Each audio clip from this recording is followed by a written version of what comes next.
अस्सलाम वालेकुम नाज़रीन।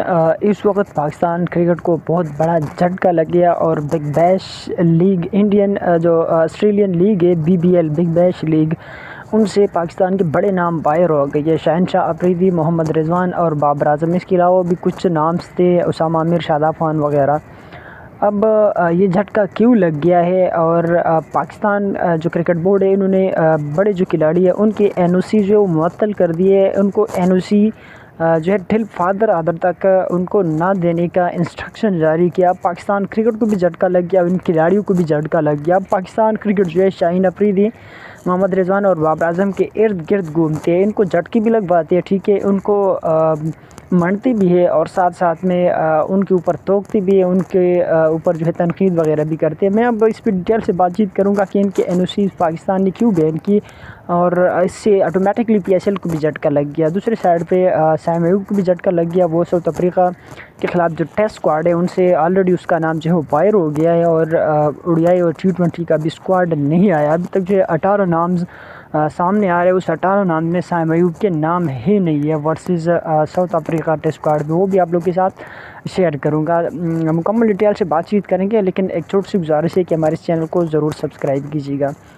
नाज़रीन, पहले NOCs के ऊपर बात करेंगे। जब एशिया कप में पाकिस्तान के मतलब बुरी परफॉर्मेंस आई है, यूँ उनके फ़ाइनल तक ज़रूर पहुँचे, लेकिन श्रीलंका, बांग्लादेश इस वक्त जो है वो भी अपनी बुरी हालात में है और वो टीम है या अफगानिस्तान ने बहुत बुरा खेल पेश किया है। तो अब आप ये कह सकते हैं कि अंधों में काना राजा। उसमें पाकिस्तान ने थोड़ा बहुत, शाहीन ने बैटिंग की है और नवाज़ ने आकर आखिर में बचाते रहे, वरना पाकिस्तान जो है वो सुपर 4 तक भी नहीं जाता। और एशिया कप में स्पेशली जिस तरह इंडिया से हारे तीनों मैच, मतलब ख़ुद जो है मोहम्मद आमिर कहते हैं कि हमने उनको गिफ्ट की है। जैसे 2024 के वर्ल्ड कप में हमने उनको एक गिफ्ट किया, 119 का टारगेट था और अब एक बार फिर ये मैच भी गिफ्ट करके दे दिया है उनको, हालांकि ये जीता हुआ मैच था। तो इस वजह से खिलाड़ियों की परफॉर्मेंस ख़राब है। तो अब वसीम अकरम ने कहा कि जितनी भी लीग्स हैं उनको आप इनको NOC ना दें और इनको डोमेस्टिक क्रिकेट में रगड़ा लगवा दी, इनको प्रैक्टिस करवा दी, इनकी कोचिंग करवा दी, उनके माइंडसेट जो है थोड़ा सा चेंज कर दे, तो तब जाकर पाकिस्तान की क्रिकेट चेंज हो सकते हैं। जैसे इंडियन करते हैं, इंडियन सिर्फ IPL खेलते हैं, इसके अलावा कोई भी लीग्स नहीं खेलता। तो अब पाकिस्तान भी इनको फॉलो करता है और पाकिस्तान कि जितने भी मैनेजमेंट है और क्रिकेट बोर्ड है, अब इन्होंने उनकी NOC मुअत्तल कर दिया, बैन कर दिया। अब इससे क्या होगा? ठीक है कि पाकिस्तान क्रिकेट जो है, पाकिस्तान क्रिकेट टीम इससे बेहतर तो कहीं ना कहीं हो सकते हैं, क्योंकि खिलाड़ी लीग्स में और मतलब उनके माइंडसेट होते हैं और उनके लीग्स पे जाके वहाँ पे और रिक्वायरमेंट होते हैं। अब यहाँ पे ये प्रैक्टिस करेंगे, ठीक है, शाहीन अपना बॉलिंग की प्रैक्टिस करेंगे और सिर्फ बॉलिंग ही में मतलब परफॉर्मेंस उनके बेहतर हो सकती है। इस तरह हारिस रऊफ या दूसरे जो खिलाड़ी है, जो स्पिनर्स हैं, वो यहाँ पे परफॉर्म करेंगे। उसके अलावा अब इससे क्या होगा?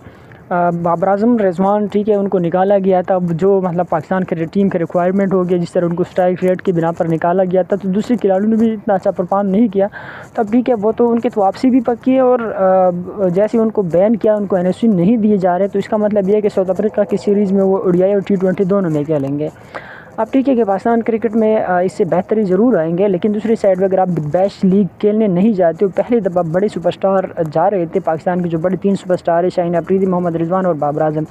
अब अगर ये नहीं जाएंगे तो ज़ाहिर बात है पाकिस्तान सुपर लीग की PSL को ऑटोमेटिकली झटका लग गया, क्योंकि इससे पहले उनके जो मिचेल ओवन थे या डेविड वार्नर थे, कुछ और खिलाड़ी थे, ये मुझे बड़े नाम ये याद है, बाकी भी जो कुछ बड़े खिलाड़ी थे, अब वो नहीं आएंगे। और अब वो नहीं आएंगे तो ज़ाहिर बात है अब ऑटोमेटिकली आपके पाकिस्तान सुपर लीग को भी झटका लग गया। अब ऐसा तो नहीं होता कि मतलब इंडियन क्रिकेट को आप देखें, IPL में बहुत सारे खिलाड़ी खेलते हैं, लेकिन IPL या जो इंडियन के खिलाड़ी वो बाहर नहीं जाती। इवन कि अश्वन और कुछ और नाम इस दफ़ा BBL में ज़रूर खेलेंगे, क्योंकि वो रिटायरमेंट है, उन्होंने इवन के IPL से भी रिटायरमेंट लिया हुआ है। और अगर इंटरनेशनल क्रिकेट से रिटायर हुए हैं तो वैसे भी इंडियन क्रिकेट बोर्ड को कोई एतराज़ नहीं है, वो कोई भी लीग खेल सकते हैं, लेकिन वो खेलते नहीं है क्योंकि वो इतने सारे पैसे IPL में कमाते हैं कि उनकी ज़रूरत नहीं होती। अब IPL वाले मतलब इंडिया वाले वो दूसरी लीग में नहीं जाते कि, लेकिन बाकी जो खिलाड़ी वो IPL में आते हैं। उसकी वजह ये है कि वो बहुत सारे पैसे देते हैं। अब अगर पाकिस्तान ऐसा करना शुरू कर दे तो ठीक है, वो लोग भी आएंगे, PSL खेलेंगे और पाकिस्तानी खिलाड़ी दूसरी लीग में नहीं जाएंगे, लेकिन कुछ रूल रेगुलेशन भी होते हैं, ठीक है।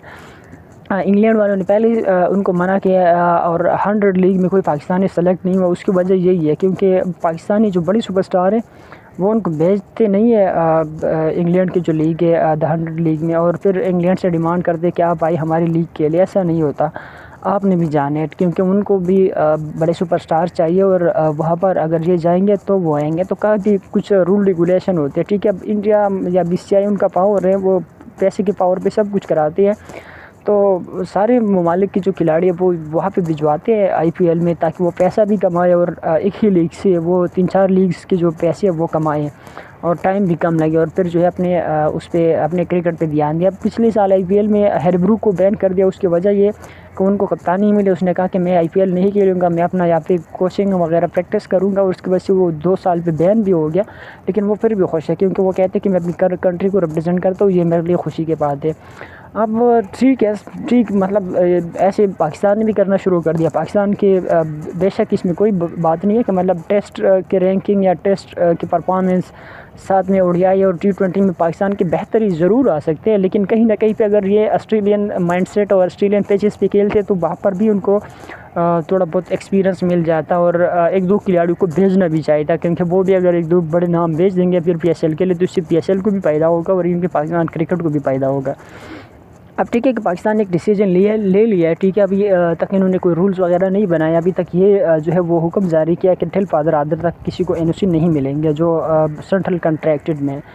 तो ठीक है कि कहीं ना कहीं पे ये डिसीजन ठीक भी है और कहीं ना कहीं पे ये गलत भी है। अब बाबर आजम और उनको तो ज़ाहिर ही बात है पैसों का भी झटका लग गया, क्योंकि बहुत भारी रकम उनको मिलने थे, और दूसरी साइड पे अगर उनकी वापसी नहीं होती और उनको एनओसी भी कैंसिल हो जाए, और फिर बाबर आजम और जो बड़े सुपरस्टार हैं इनको तो ऑलरेडी झटके कि ना पाकिस्तान में जगह मिले और ना बीबीएल जो है ना वो खेल पाएंगे, क्योंकि वो उसका एक मिसाल तो है, वैसे थोड़ी सी गलत है कि कसाई का कुत्ता न घर का और न गार्ड का। तो सेम वही जो सिचुएशन होगा इस टाइम पाकिस्तान क्रिकेट का होगा, या बाबर आजम रिजवान शाहीन का होगा। दूसरी बात, पाकिस्तान ने स्क्वाड अनाउंस किया है वर्सेस साउथ अफ्रीका, तो उसमें कुछ खिलाड़ी जो है वो नहीं है, साइम अयूब नहीं है। अब साइम अयूब जो कि 2 महीने पहले वो सुपरस्टार था, ऑल फॉर्मेट खेलता था और उसमें उनके रन रेट सारी चीज़ें बेहतर थी, उनकी इसी शाखा में उसके बॉलिंग में ज़रूर बेहतरी आई है, उनके ऑलराउंडर परफॉर्मेंस में ज़रूर बेहतरी आई है, लेकिन उसके बैटिंग में जिस तरह उसकी परफॉर्मेंस है, तो अब टी20 फॉर्मेट पे या टी20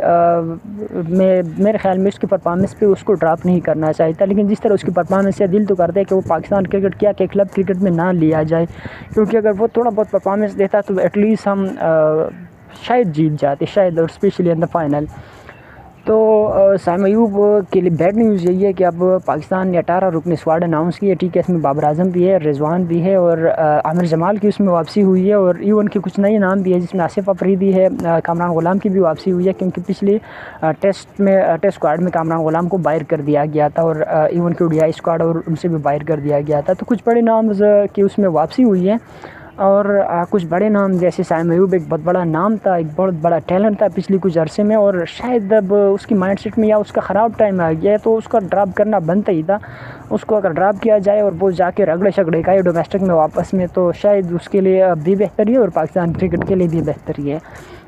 लेकिन अब लेटेस्ट न्यूज़ यही है कि 8 तारीख से 8 नवंबर से पहला पाकिस्तान जो अपना टेस्ट मैच खेलेंगे साउथ अफ्रीका के खिलाफ। उसके लिए अभी तक 18 रुकनी जो स्क्वाड है वो अनाउंस हुए, और अब 18 जो है मज़ीद शॉर्टकट होंगे, शॉर्ट लिस्टेड होंगे, और उसके बाद जो है एक और स्क्वाड तैयार किया जाएगा जिसमें 15 रुकनी स्क्वाड होगा।